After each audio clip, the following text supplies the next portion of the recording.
Welcome to another video. In this video, we show you how to work with border in Titan Web.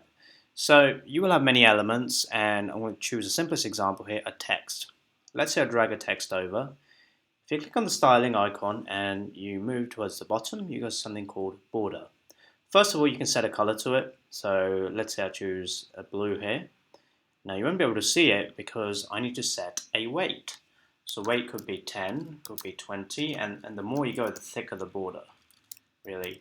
So we'll set this to 10, and that's how you set the weight for it.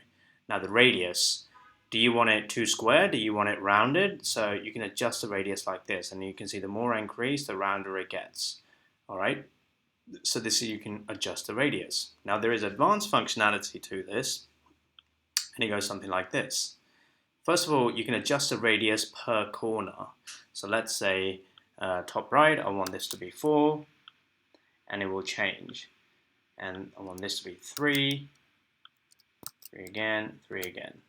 Obviously, the radius needs to be added, but you can adjust the radius. So, for example, I go 7, and now you can see that it's angled out, right? So if I use 1 here, and then you can see now the bottom two are rounded.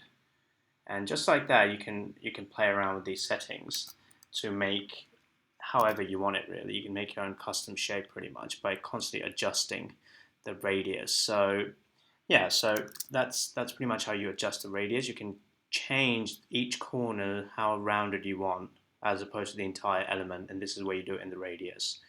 And finally, you can set a lining. So you can choose different line patterns around your border. So here are 4 available, and you may choose any one you like. But that's literally the simplest explanation to borders and in Titan Web, and yeah, have fun playing with it.